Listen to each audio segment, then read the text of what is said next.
Welcome to Zanzi's Khans. واليوم الفلوق عن طواحين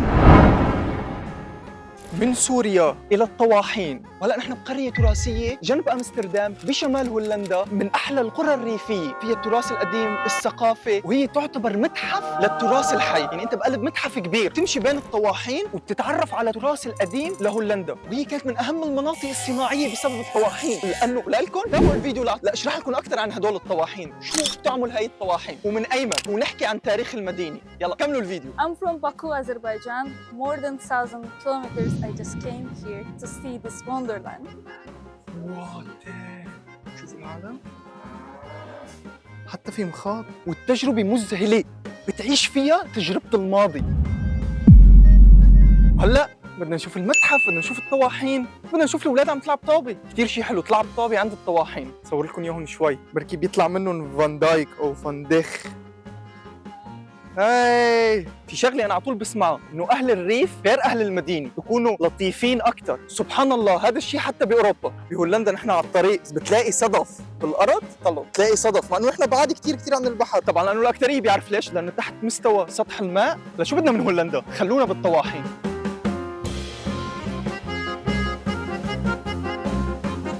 هذا فلوق طواحين. انا اكثر شغله بحبها بس اجي على منطقه سياحيه اني وقف قدام هذا الشيء، فيك تعرف كل المعلومات. ضلك المنظر اللي هنيك، مرساة سفينه قديمه، شكله هنيك كمان في شيء حلو. الصراحه ما بعرف شو بدي صور لصور.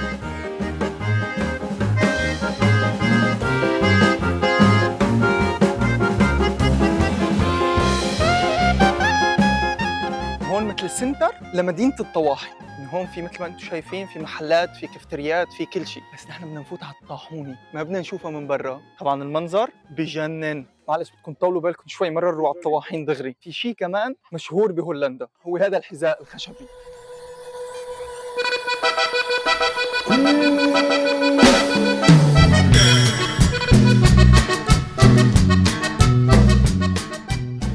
مصنع شوكولا كمان. طبعا هون متحف انا شام ريحه شوكولا.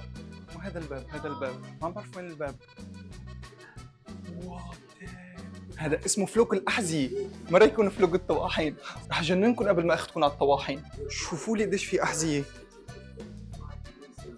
اوه، معقوله هي كانت حذاء خاصه بالمزارعين. يلا هيك بتشوف كيف كانوا من زمان.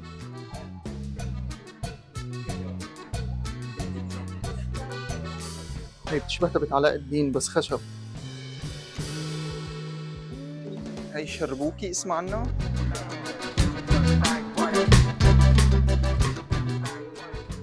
دي قبل ما انسى، لا تنسوا تشتركوا بالقناه اذا ما كنتم مشتركين وتفعلوا الجرس، تعملوا لايك لهذا الفيديو اذا عجبك، تعمل ديسلايك اذا ما عجبك، وتكتب كومنت حلو مثلك. كله صبابيط. هون المكانات اللي بيصنعوا، شكله هلا بده يصنع قدامنا.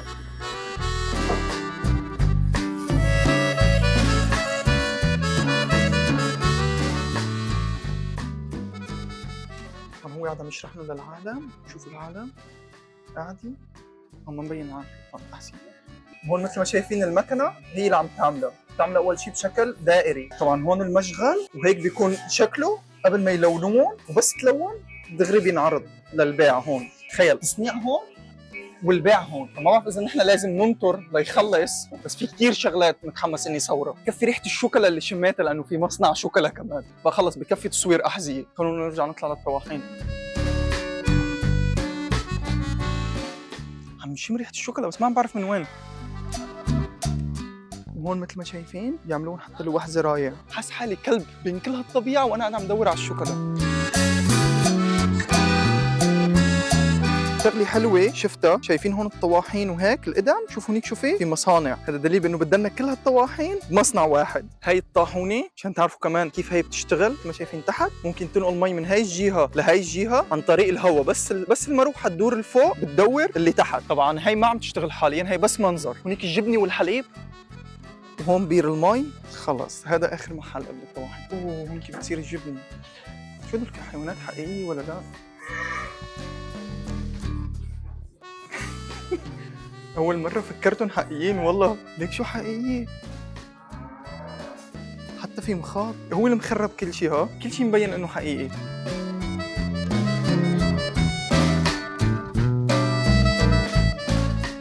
نفس الشيء في صور كيف كانوا يشتغلوا من زمان. شو هن الادوات؟ طبعا هدول انا حاضر وثائق كتير عن الجبنه، انا هي الجبنه كتير بحبها. هلا بفرجوك المكانات الحديثه. تعالوا نشوف اسا هون شو في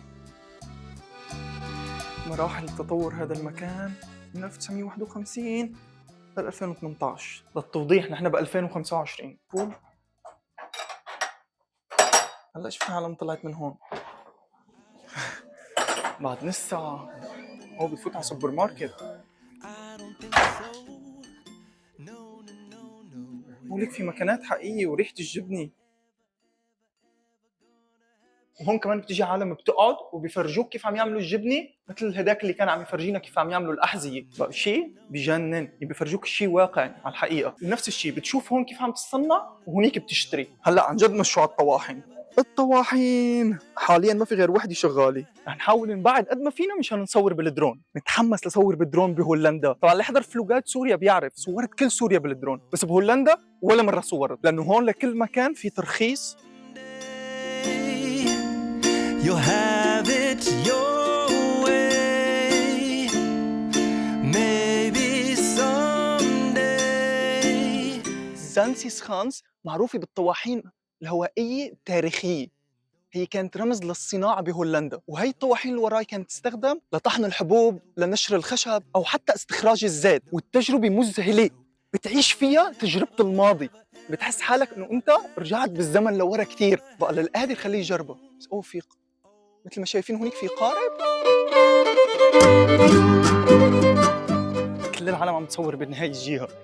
وين ما صورت هو المنظر حلو، يعني ما ضروري تصور هدول الطواحين. وين ما طلعت في طواحين. بس في شيء غريب ما بعرف اذا لاحظتوه، اخواتنا من اسيا اكثر شيء. طبعا انا من اسيا يعني، بس انتم فهمتوا شو قصدي. اسيا يفرق والله. ما حكيت هولندي غير مع شخص واحد، اما الباقي كلهم حتى العمال اللي سالتهم اذا مسموح صور بالدرون، مسموح صور العرض وهيك، كلياته بالانجليزي. يعني الزيار والعمال كله عم يحكي انجليزي وانا عم بحكي عربي. Welcome to Zanzibar. I'm from Baku, Azerbaijan.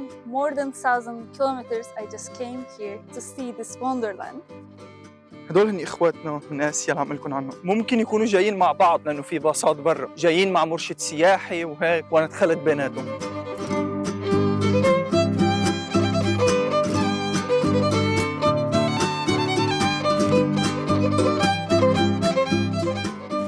تصدقوا شو احلى شيء بالطاحونه؟ صوتها. في صوت هيك خشب عم يطلع، ما بعرف كيف بدي اسمعكم اياه. في صوت كثير حلو عم يطلع منها، هيك صوت بتحس خشب قديم. فهمتوا شو قصدي بخشب قديم؟ بس للاسف طلع ما فينا نفوت عليها لجوا. ليك هالقارب.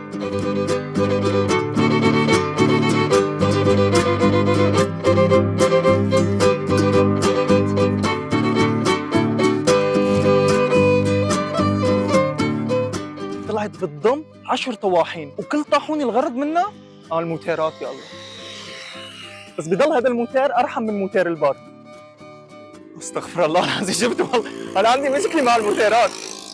انا وين ما رحت على هذا العالم، رحت على شمال العالم، على جنوب العالم، عندي مشكله مع الموتيرات. كنا عم نحكي وكل طاحونه بتستخدم لغرض صناعي مختلف، مثل ما قلت لكم استخراج الزيت ونشر الخشب وهدول القصص. يعني كل وحده لها اختصاص، وطلعوا بس 10. بس للتوضيح هذا كله تم ترميمه بعنايه. هدول حتى البيوت اللي وراي من القرن الثامن عشر، وطبعا كل شيء تم ترميمه بعناية مشان تجي العالم تزوره. مثل ما انتم شايفين العدد عن جد كثير، انا ما توقعت هيك. ونحن لسه بالشتويه، منظر خرافي من حي الله جهه بتصوره تلاقي وراك تحفي، يعني فيك تعلق على الحيط. سبحان الله.